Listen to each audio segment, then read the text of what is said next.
अगर एक एम्प्लॉय ज़्यादा पैसे देख करके अपनी नौकरी को बदल देता है तो एम्प्लॉयर को भी ये हक है कि वो अपनी कॉस्ट कटिंग मेथड को अपना सकता है, किसी न किसी तरीके से उसको अपने पैसे बचाने का भी हक है।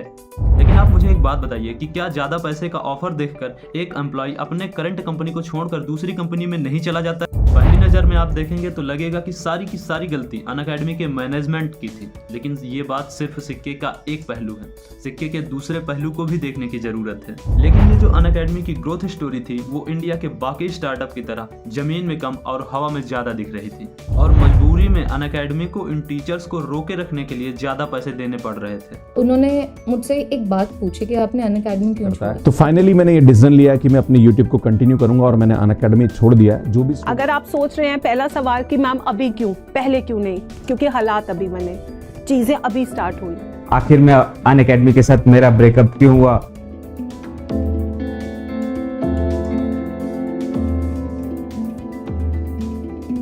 अनअकैडमी भारत का एक ऐसा प्लेटफॉर्म जो एक सक्सेसफुल इंडियन स्टार्टअप के साथ साथ एक बेहतरीन एडटेक कंपनी का भी एग्जाम्पल है। इसकी शुरुआत 2015 में होती है जब इसके फाउंडर्स गौरव मुंजाल और रोमन सैनी के द्वारा यूट्यूब पर कंप्यूटर के ग्राफिक्स से जुड़ा एक छोटा सा वीडियो अपलोड किया जाता है। And one of the things that we are going to learn about is that programming is fun. In founders के द्वारा यूट्यूब पर अपलोड किया गया एक छोटा सा वीडियो उनका पहला बेबी स्टेप था एक बड़े यूनिकॉर्न के लिए। यहाँ से शुरू हुआ अनअकैडमी का सफर और इस कारवां में धीरे धीरे लोग जुड़ते चले गए। इस कारवां में शामिल थे स्टूडेंट्स, कई सारे फेमस टीचर्स और बहुत सारे इन्वेस्टर्स। देखते ही देखते ये कंपनी 5 साल में एक यूनिकॉर्न बन गई। Ladies and gentlemen, India has a new unicorn. It is the EdTech startup Unacademy. Unicorn यानी एक ऐसी कंपनी जिसकी वैल्यूएशन $1 बिलियन से भी ज्यादा की होती है। लेकिन अनअकैडमी के जीरो से हीरो बनने में अगर किसी का सबसे ज्यादा योगदान था तो वो था इनके टीचर्स का योगदान। वो टीचर्स जिन्होंने दिन रात मेहनत करके अपने स्टूडेंट्स को एक बेहतरीन लर्निंग एक्सपीरियंस दिया। मोस्ट ऑफ द स्टूडेंट्स इन्हीं टीचर्स से पढ़ने के लिए अनअकैडमी को ज्वाइन किया करते थे और अनअकैडमी भी इन टीचर्स के लिए एक बेहतरीन लॉन्च पैड बन गया था, क्योंकि एक नॉर्मल टीचर अगर कहीं भी कोचिंग या ट्यूशन पढ़ाता तो उसको साल के मुश्किल से 3 से 5 लाख ही मिलते। लेकिन अनअकैडमी या अनअकैडमी जैसे दूसरे एडटेक के जरिए वो साल के 10 लाख रुपए तक कमा सकता था और कहीं कहीं ये राशि लगभग 50 लाख भी पहुंच जाती थी। Almost as big a market as Bollywood. I mean, some of our teachers make more money than some of the Bollywood actors and actresses. And they are as famous. I mean, they'll get 100 million, 200 million views. लेकिन साल 2022 और साल 2023 में इन teachers का Unacademy से मोह भंग होना शुरू हो जाता है और धीरे धीरे करके ये सभी टीचर्स अनअकैडमी को छोड़ते चले जा रहे हैं। मेरी इस वीडियो के माध्यम से किसी भी यूनिकॉर्न कंपनी को कुछ आघात पहुंचा है तो मैं माफी चाहूंगा। हम लोग पॉपकॉर्न हैं और मेरे में तो हिम्मत भी नहीं हो रही आके कुछ बोलने की, क्योंकि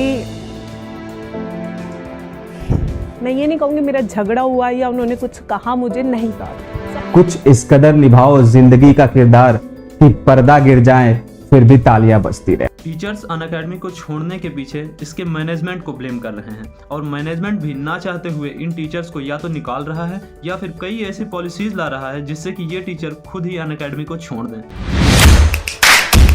साल 2020 इंडिया की क्रिकेट कंट्रोल बॉडी यानी BCCI ये अनाउंस करती है कि अनअकैडमी अब IPL की ऑफिशियल स्पॉन्सर बन चुकी है। IPL का स्पॉन्सर बनना कोई छोटी मोटी बात नहीं थी। बायजूस के बाद अनअकैडमी देश की दूसरी सबसे बड़ी एडटेक कंपनी बन के उभर रही थी। तो अनअकैडमी ऐसा क्या कर रही थी कि जिससे उसके पास इतना सारा पैसा आ रहा था और वो IPL की स्पॉन्सर्स तक बन गई थी। शुरुआती दौर में लगा कि अनअकैडमी या फिर कई जो अन्य एडटेक कंपनी है उनके जो किंग हैं यानी कि उनके जो असली सरकार हैं वो हैं उनके कस्टमर्स, और यहाँ पर जो कस्टमर्स थे वो थे स्टूडेंट्स। पता नहीं क्यों लेकिन ये एडटेक कंपनियां अपने स्टूडेंट्स को स्टूडेंट्स ना कहकर लर्नर्स कहकर बुलाती हैं। पर धीरे धीरे समझ में आया कि ये जो स्टूडेंट्स हैं उन्होंने अपना फैन बेस किसी और को नहीं बल्कि टीचर्स को बना रखा है और अपने सर से किंग का ताज उठा करके टीचर्स को सौंप रखा है।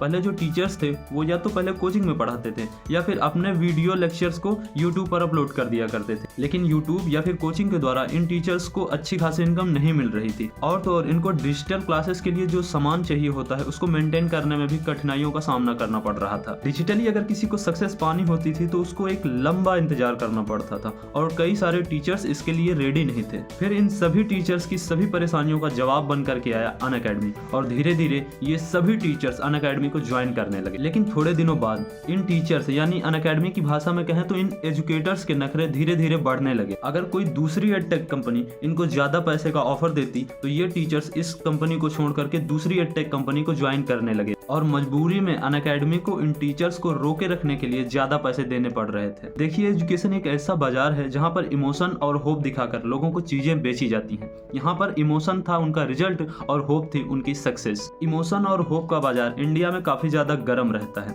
और यहीं पर इन्वेस्टर्स को दिखा पैसा, और इसी वजह से इन्वेस्टर्स ने अनअकैडमी में जम के पैसे लगाने शुरू कर दिए ताकि उनको बाद में अच्छे खासे प्रॉफिट्स मिल सकें। One of the things that Unacademy now does is, and some of our teachers are paid $1 million US dollars, we got the best quota in Jaipur teachers, and they would start teaching and 10,000 or 20,000 people would teachers attend. are paid $1 million. That's why he started by saying venture capital. Is that the differentiation? No, by the way, I think Without venture capital, nobody gets paid $1 million. लेकिन ये जो Unacademy की growth story थी वो India के बाकी startup की तरह जमीन में कम और हवा में ज्यादा दिख रही थी। अनअकैडमी जो पैसे आईपीएल में प्रमोशन के लिए लगा रही थी या फिर हाई सैलरी देकर के टीचर्स को एम्प्लॉय कर रही थी, उस पैसे में स्टूडेंट्स की फीस का कंट्रीब्यूशन कम था और इन्वेस्टर्स के द्वारा पैसे लगाए गए ज्यादा थे। टेक्निकली देखा जाए तो अनअकैडमी कैश बर्न कर रही थी। कैश बर्न उस सिचुएशन को कहा जाता है जब किसी कंपनी का प्रॉफिट कम हो और इन्वेस्टमेंट ज्यादा हो, और प्रॉफिट और इन्वेस्टमेंट के बीच के गैप को इन्वेस्टर्स के पैसे से भरपाई की जाए। जाहिर सी बात है कि इन्वेस्टर्स इस मार्केट में घुसे थे पैसे कमाने के लिए और इसमें उनको पैसा दिख नहीं रहा था, इसलिए वो अपना पैसा कवर अप करके जल्द से जल्द अनअकैडमी से एग्जिट करना चाहते थे। इसलिए अब वो अपने मैनेजमेंट के ऊपर दबाव बनाने लगे कि आप एक्सपेंस को कम कीजिए ताकि कंपनी प्रॉफिट में दिखे और आईपीओ में शेयर का भाव ज्यादा मिल पाए। इसके बाद मैनेजमेंट और फाउंडर्स की सैलरी कट होने लगी, ट्रैवलिंग और प्रमोशनल एक्सपेंसेस भी कट होने लगे धीरे धीरे। लेकिन किसी भी कंपनी का सबसे ज्यादा पैसा खर्च होता है उसके एम्प्लॉयज की सैलरी देने में, और यहाँ पर अनअकैडमी के एम्प्लॉयज थे उनके टीचर्स। अनअकैडमी की सबसे बड़ी वर्कफोर्स थी इनके टीचर्स, और फिर क्या था, धीरे धीरे नॉन परफॉर्मिंग टीचर्स को अनअकैडमी निकालने लगी और इसके लिए उनको कई सारे पॉलिसी चेंजेस भी करने पड़े ताकि टीचर या तो खुद निकल जाएं या तो उनको निकाल दिया जाए। कुल मिलाकर अगर अनअकैडमी के टीचर्स ये सोचते थे कि उन्होंने अनअकैडमी को यूनिकॉर्न बनाया है और वे ही अनअकैडमी के असली सरकार हैं, तो वे पूरी तरीके से गलत थे। और जैसा कि अक्सर कहा जाता है कि कस्टमर इज द किंग, तो यहाँ पर वो भी गलत था, क्योंकि यहाँ पर स्टूडेंट्स की अहमियत सिर्फ और सिर्फ किंग मेकर की थी। वो महज एक नंबर थे जो कि कंपनी की हाई वैल्यूएशन दिखाने के लिए इंपॉर्टेंट थे। दरअसल अनअकैडमी यूनिकॉर्न बना था, इन्वेस्टर्स के पैसे थे और यहाँ पर इन्वेस्टर्स ही असली किंग थे, और अब अनअकैडमी इन्हीं इन्वेस्टर्स के इशारों पर चलने वाली थी। अनअकैडमी के कुछ टीचर्स तो अनअकैडमी को ही अपना रिटायरमेंट प्लान बना के चल रहे थे, और हो भी क्यों ना, क्योंकि अनअकैडमी ने इन्हें पैसा और शोहरत दोनों दिलवाया था। अनअकैडमी के फाउंडर मेंबर्स भी अपने टीचर्स और अपने लर्नर्स की बहुत ज्यादा रिस्पेक्ट किया करते थे। इसका एक एग्जांपल तो यही है कि अनअकैडमी के खुद कई सारे यूट्यूब चैनल्स होने के बावजूद भी उन्होंने अपने टीचर्स को परमिशन दे रखी थी कि आप अपने कंटेंट को अपने खुद के यूट्यूब चैनल पर भी अपलोड कर सकते हैं। बस अनअकैडमी ये कहा करता था कि आप अपने लेक्चर्स में कुछ मिनटों के लिए अनअकैडमी का प्रमोशन भी कीजिए ताकि स्टूडेंट्स अनअकैडमी से भी जुड़ सकें, और इस बात के लिए टीचर्स भी सहमत थे। कई सारे टीचर्स तो ऐसे भी थे जिनका चैनल अनअकैडमी से जुड़ने के बाद ही पॉपुलर हुआ था यूट्यूब पर। इस सिनेरियो में टीचर्स भी खुश थे और स्टूडेंट्स भी। स्टूडेंट्स इसलिए खुश थे क्योंकि उनके फेवरेट टीचर्स का कंटेंट यूट्यूब पर भी मिल रहा था, वो भी बिल्कुल मुफ्त में। सबको लग रहा था कि ये रिश्ता तो जन्म जन्म का है और ये रिश्ता कभी टूटने वाला है नहीं। लेकिन यहाँ पर सीखने वाली बात यह है कि कॉर्पोरेट वर्ल्ड में कोई भी रिश्ता जन्मों जन्मों का नहीं होता है, सबके अपने अपने अलग अलग इंटरेस्ट होते हैं। कुछ ही दिनों के बाद अनअकैडमी अपने टीचर्स को स्टूडेंट्स एनरोल करवाने का टारगेट देने लगी। जो भी टीचर इस टारगेट को पूरा न कर पाता उसको अनअकैडमी से निकाले जाने की प्रक्रिया शुरू हो गई। अब जो टीचर्स होते हैं उनको अपने सब्जेक्ट की जानकारी तो भरपूर होती है, पर जरूरी नहीं कि सभी को सेल्स और मार्केटिंग भी है।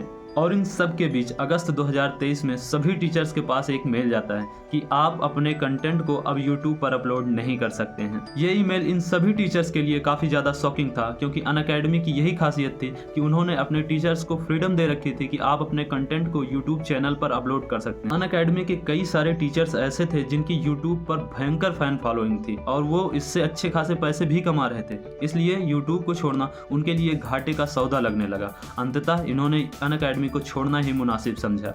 पहली नज़र में आप देखेंगे तो लगेगा कि सारी की सारी गलती अनअकैडमी के मैनेजमेंट की थी, लेकिन ये बात सिर्फ सिक्के का एक पहलू है। सिक्के के दूसरे पहलू को भी देखने की जरूरत है। जैसा कि मैंने कहा कि कॉर्पोरेट वर्ल्ड में कोई भी रिश्ता जन्मों जन्मों का नहीं होता है। टीचर्स अपना रिटायरमेंट प्लान अनअकैडमी को ही बना कर रखे थे, तो ये उनकी सबसे बड़ी भूल। एक एम्प्लॉय और एक एम्प्लॉयर का संबंध फायदे और नुकसान का होता है, और जैसे ही इस संबंध में नुकसान दिखना शुरू हो जाता है, ये संबंध अपने आप टूटता चला जाता है। रिजाइन के बाद कई सारे टीचर्स अपने यूट्यूब चैनल पर आकर अनअकैडमी को लेकर के रो रहे थे, आंसू बहा रहे थे। सभी टीचर्स का सम्मान करते हुए मैं ये कहना चाहता हूँ कि आप बेवजह का स्यापा खड़ा कर रहे हैं। आप एम्प्लॉय और एम्प्लॉयर के बीच में बेवजह के लिए स्टूडेंट्स को घसीट रहे हैं और उनकी पढ़ाई को डिस्टर्ब कर रहे हैं, सिर्फ और सिर्फ अपने इमोशनल कार्ड के लिए। अक्सर एम्प्लॉय ये कंप्लेन किया करते हैं कि कंपनियां उनको निकाल रही है सिर्फ और सिर्फ अपना पैसा बचाने के लिए। लेकिन आप मुझे एक बात बताइए कि क्या ज्यादा पैसे का ऑफर देखकर एक एम्प्लॉय अपने करंट कंपनी को छोड़कर दूसरी कंपनी में नहीं चला जाता? अगर एक एम्प्लॉय ज्यादा पैसे देख करके अपनी नौकरी को बदल देता है तो एम्प्लॉयर को भी ये हक है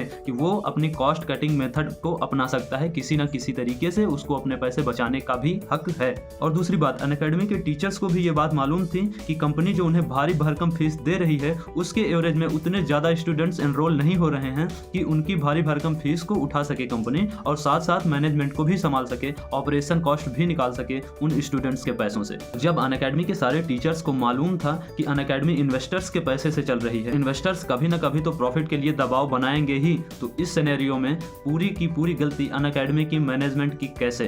खैर, इस पर आपकी क्या राय है? अपनी राय कमेंट बॉक्स में जरूर बताएं, और हाँ, वीडियो को दोस्तों में भी शेयर करना ना भूलें, इससे मेरी काफी ज्यादा हेल्प होती है।